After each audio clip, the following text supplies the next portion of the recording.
दरअसल जम्मू कश्मीर में इन दिनों प्रवासी मजदूरों को निशाना बनाया जा रहा है, जिसे लेकर गृह मंत्रालय ने सीआरपीएफ के डीजी कुलदीप सिंह को जम्मू कश्मीर भेजा है, जो वहां ताजा हालातों की मॉनिटरिंग कर रहे हैं। दरअसल जम्मू कश्मीर में एक तरफ सुरक्षा बलों की ओर से आतंक के खात्मे के लिए लगातार ऑपरेशन चलाए जा रहे हैं, तो वहीं दूसरी तरफ कुछ नए आतंकी संगठन नई चुनौती की तरह सामने आए हैं। इन आतंकी संगठनों का न सिर्फ नाम नया है, बल्कि दहशत फैलाने के इनके मंसूबे भी नए हैं। पहले जहां कश्मीर में आतंकी घटनाओं को अंजाम देने के पीछे लश्कर और जैश जैसे नाम सुनाई पड़ते थे, वहीं अब हरकत 313, यूनाइटेड लिबरेशन फ्रंट और द रेजिस्टेंस फ्रंट के नाम सामने आ रहे हैं। दरअसल कश्मीर के आतंक की नई साजिश रच रहे पहले संगठन का नाम हरकत 313 है। इसको लेकर जम्मू कश्मीर में अलर्ट है। यह आतंकी संगठन कश्मीर में पावर सप्लाई लाइन को निशाने पर ले सकता है। सरकारी बुनियादी ढांचे इनके निशाने पर हैं, जिसमें उरी जल विद्युत परियोजना की पावर सप्लाई लाइन इनके निशाने पर है। इसको लेकर एलओसी के पास स्थित उरी 1 और उरी 2 हाइड्रो पावर प्रोजेक्ट की सुरक्षा बढ़ा दी गई है। वहीं कश्मीर में पिछले कुछ दिनों से दूसरे राज्य के लोगों को निशाना पर लिया जा रहा है। इसमें बिहार से वहां काम करने गए मजदूर, रेहड़ी वाले तक को नहीं छोड़ा गया है। रविवार को ही बिहार के 2 मजदूरों की जान ले ली गई और इससे पहले भी ऐसी घटनाएं सामने आई थी। बिहार के मजदूरों पर हमले की जिम्मेदारी यूनाइटेड लिबरेशन फ्रंट ने ली है। उसने सभी बाहरी लोगों को घाटी छोड़ने की धमकी भी दी है। इससे पहले जून के आखिर में एसपीओ और उनके परिवार को मारने की जिम्मेदारी भी इसी संगठन ने ली थी। वहीं तीसरे नए आतंकी संगठन द रेजिस्टेंस फ्रंट यानी टीआरएफ के निशाने पर जम्मू कश्मीर के सरपंच, स्थानीय नेता हैं। इनमें लश्कर तैयबा उनका साथ दे रहा है। टीआरएफ का नाम साल 2020 से चर्चा में है। तब इस संगठन ने बीजेपी कार्यकर्ता फिदा हुसैन, उमर राशिद बेग और उमर हाजम की कुलगाम में हत्या कर दी थी। कश्मीर में अन्य बीजेपी नेताओं की हत्या के पीछे यही संगठन रहा है।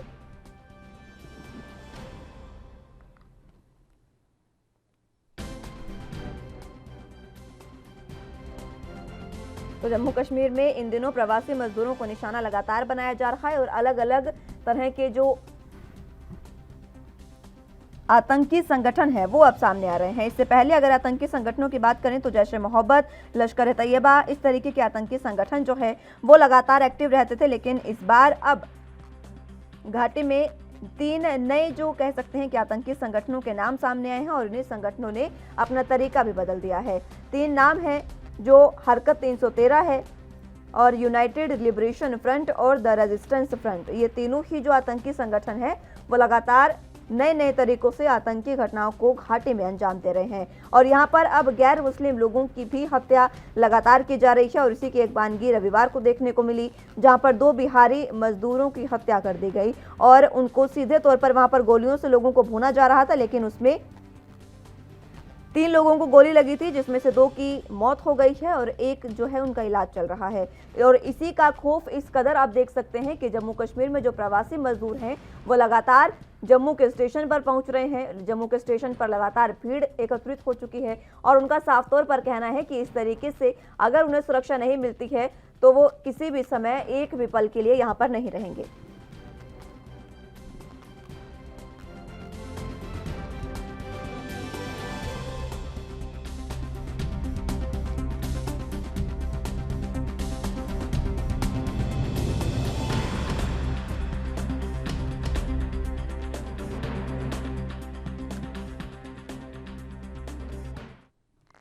तो इसी पर चर्चा के लिए हमारे साथ गेस्ट जुड़ चुके हैं, उनका तारुफ आपसे करवा देते हैं। टीपीएस त्यागी जी हमारे साथ रिटायर्ड कर्नल जुड़ चुके हैं। बहुत स्वागत है सर आपका एएनबी न्यूज पर।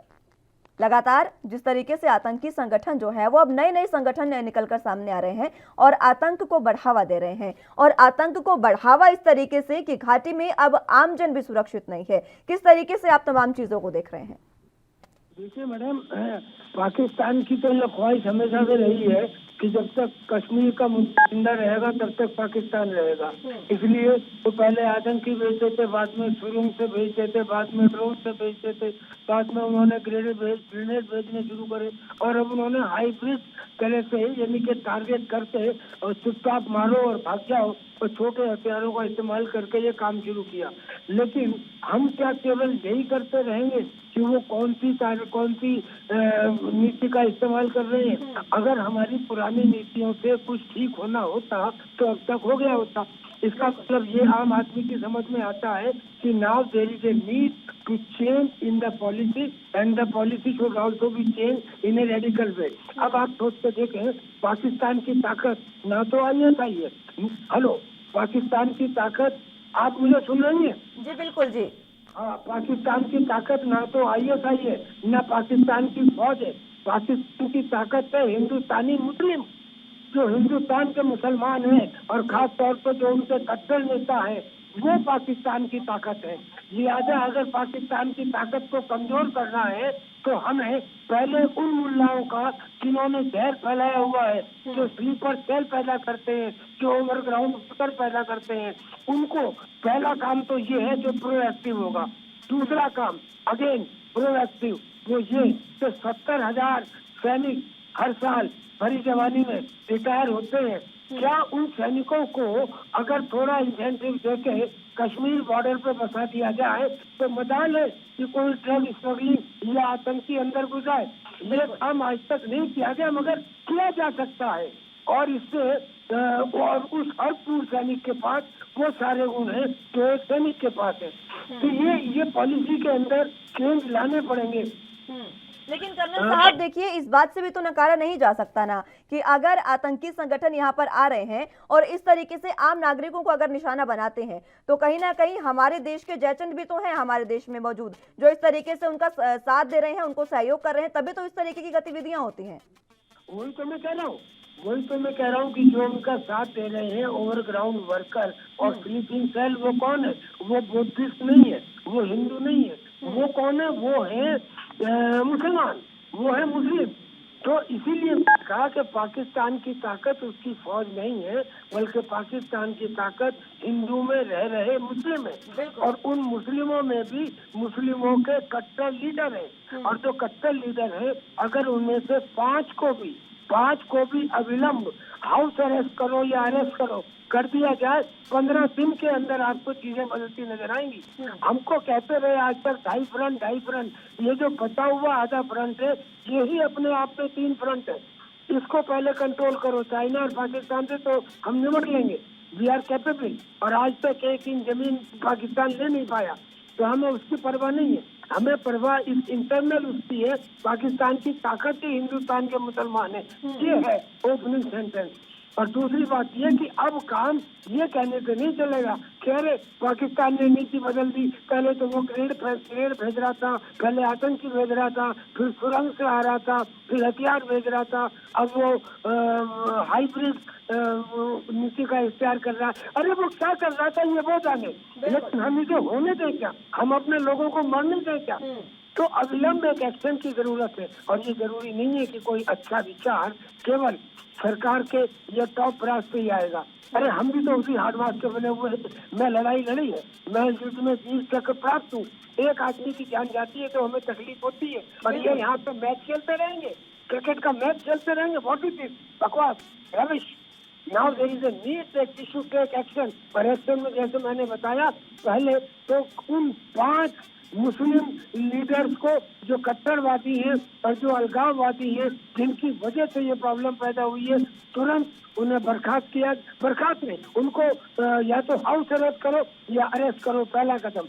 दूसरा कदम, पूर्व सैनिकों को जो रिटायर हो चुके हैं, जिनमें बड़ी ताकत है, भरी जवानी में करीब 35 साल की उम्र में रिटायर होते हैं, उन्हें कश्मीर बॉर्डर पे बसाओ, ताकि उनकी वजह से जो कश्मीरी पंडित भाग गए थे उनमें हौसला आएगा, तो वो भी वहाँ जाएंगे। डेमोग्राफी 6 महीने में चेंज हो जाएगी। तो ये कोई ऐसे काम थोड़ी है जो नहीं किए जा सकते, ये काम किए जा सकते हैं।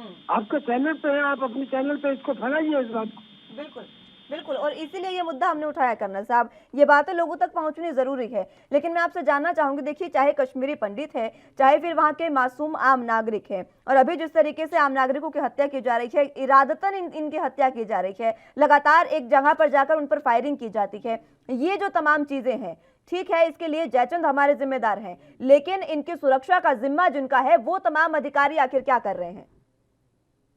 जिनका ये जिम्मा है वो हर एक आदमी के पीछे एक सिक्योरिटी नहीं लगा सकते। लिहाजा क्या चाहिए? इकबाल चाहिए, खौफ चाहिए, और खौफ पैदा होगा। खौफ पैदा ऐसा होगा कि अगर आपके सामने 10 मुसीबतें हैं तो उनमें से सबसे ज्यादा कमजोर मुसीबत को चुनो और उस कमजोर मुसीबत पर सबसे ज्यादा ताकत लगाओ ताकि विजय सुनिश्चित हो। कहने का मतलब कि अब रेडियो के इंटरसेप्ट वाली इंटेलिजेंस से काम नहीं चलेगा।